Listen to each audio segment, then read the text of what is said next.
వినుకొండ నియోజకవర్గంలో అభివృద్ధి పనులను ప్రభుత్వ చీఫ్ జీవి ఆంజనేయులు మంగళవారం క్షేత్ర స్థాయిలో పరిశీలించారు. వినుకొండ మండలం అందుగుల కొత్తపాలెం వద్ద 15.83 కోట్ల వ్యయంతో ప్రతిష్టాత్మకంగా నిర్మిస్తున్న హై లెవెల్ బ్రిడ్జి నిర్మాణ పనులను జీవి పరిశీలించారు. పనుల పురోగతిని, నిర్మాణ నాణ్యతను అధికారులను అడిగి తెలుసుకున్నారు. ఈ బ్రిడ్జి నిర్మాణం పూర్తయితే అందుగుల కొత్తపాలెం పరిసర ప్రాంత ప్రజలకు రవాణా సౌకర్యం మెరుగుపడటంతో పాటు వర్షాకాలంలో ఎదురయ్యే ఇబ్బందులు తొలగిపోతాయని ఆయన అన్నారు. ఈ కార్యక్రమంలో జనసేన నాయకులు నాగశ్రీను రాయల్, నాయకులు, అధికారులు పాల్గొన్నారు. ఈరోజు రాష్ట్రానికి పెద్ద నష్టం. ప్రజాధనాన్ని దుర్వినియోగం చేశారు. 93 కేంద్ర ప్రభుత్వ పథకాలని నిరుపయోగం చేశారండి. ఎట్లా చేస్తారండి? ప్రజలకు వచ్చే ఇప్పుడు drinking water scheme, Jal Jeevan mission లాంటివి, అట్లాగే డ్రింకింగ్ వాటర్, టౌన్ కి డ్రింకింగ్ వాటర్, అమృత్ స్కీము, ఇలాంటి ప్రజలకు మంచిళ్ళు ఇచ్చే అమృత్ స్కీమ్ కూడా ఈరోజు రాష్ట్ర ప్రభుత్వం కట్టే కంట్రిబ్యూషన్ కడితే కేంద్రం ఇచ్చే డబ్బులన్నీ వేల కోట్ల రూపాయలు ఇటని కేంద్ర ప్రభుత్వం ముందుకు వస్తే అలాంటి పథకాలు ఉపయోగించుకోలేకపోయారు. మరి టిట్కో ఇళ్ళు నిర్మాణం పూర్తి చేసుకోలేకపోయారు. కొన్ని ఇళ్ళు రద్దు చేసుకున్నారు టిట్కో ఇళ్ళు. ఈ విధంగా 93 కేంద్ర పథకాలని నిర్వీర్యం చేశారు వైసీపీ పాలనలో.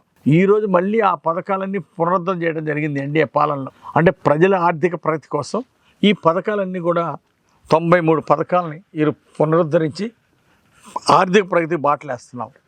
ప్రజలందరూ కూడా ఈరోజు విఘ్నతతో ఆలోచిస్తున్నారు. ఈరోజు గుజరాత్ లాంటి రాష్ట్రాలు అభివృద్ధి కారణం ఒక్కటే.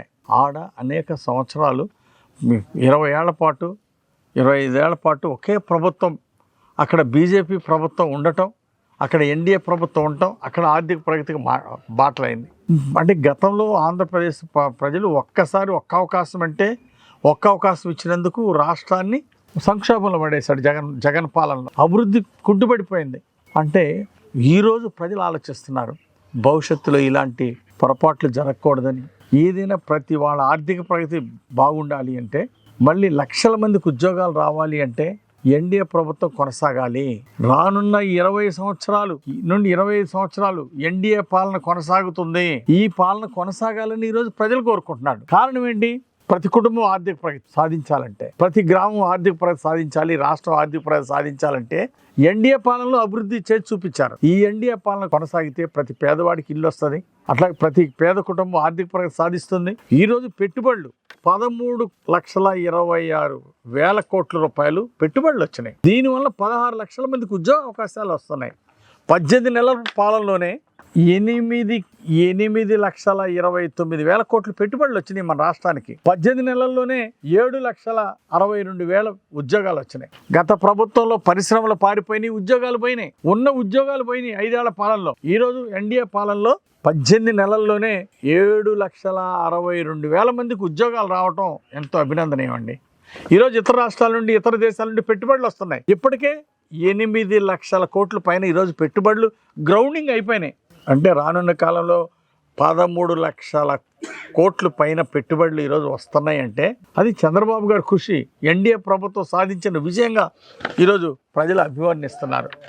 అంటే ఇలాంటి చల్లటి పాలన కొనసాగితే రాష్ట్రం ఎంతో అభివృద్ధిలో ముందుకు పోతుంది.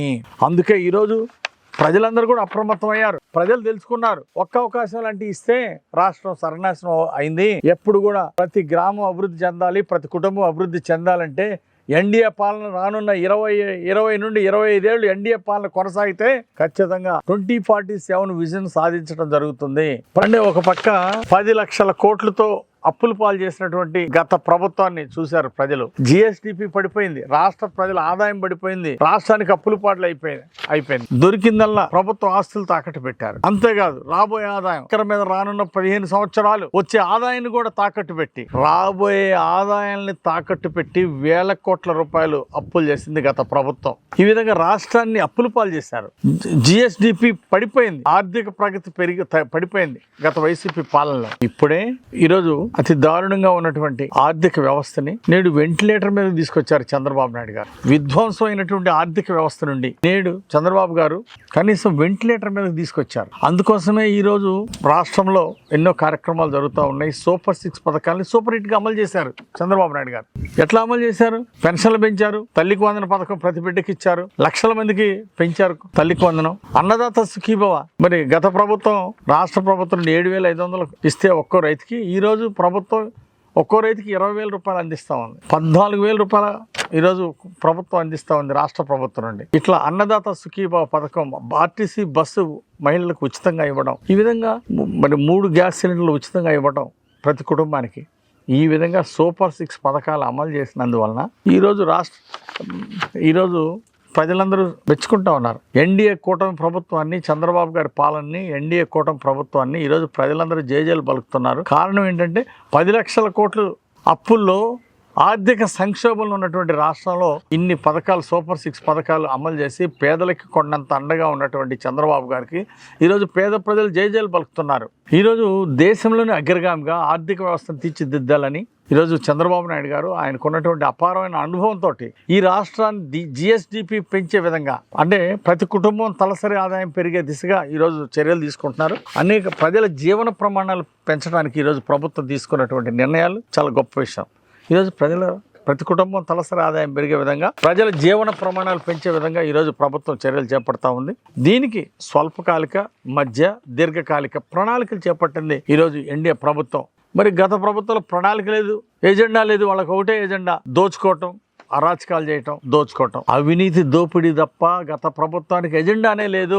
ఈ రోజు 17.11 జిఎస్డిపి సాధించాలనే లక్ష్యంతో ఈ రోజు ప్రభుత్వం ముందుకెళ్తుంది. 2047 కల్లా ఒక్కొక్క కుటుంబం తలసరి ఆదాయం 55 లక్షలు ఉండే విధంగా ఈ రోజు ప్రభుత్వం అడుగులు వేస్తా ఉంది. అంటే భావితరాల గురించి, భవిష్యత్తు గురించి ఆలోచించి ఈ రోజు ప్రభుత్వం దీర్ఘకాలిక ప్రణాళికలు కూడా చేపడతా ఉంది. కొంత ఇమ్మీడియట్ రిజల్ట్ రావడానికి స్వల్పకాలిక ప్రణాళికలు చేపడతా ఉంది. అంటే ప్రజల ఆదాయం పెరిగితే రాష్ట్ర ఆదాయం పెరుగుతుంది.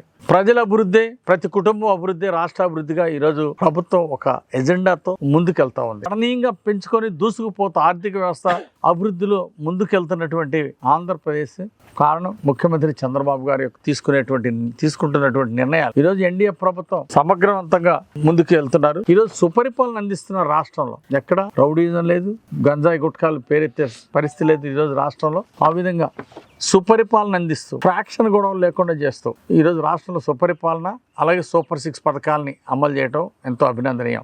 ఈ జిఎస్డిపి దేశంలో నెంబర్ 1 గా తీసుకెళ్ళడానికి ఈరోజు ప్రభుత్వం ప్రణాళికలు చేపట్టింది.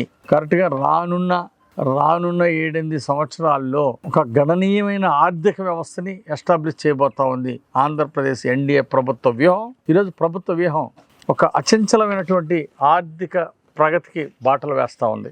గతంలో ఏముందండి, కక్షపూరిత రాజకీయాలు చేశాడు జగన్మోహన్ రెడ్డి.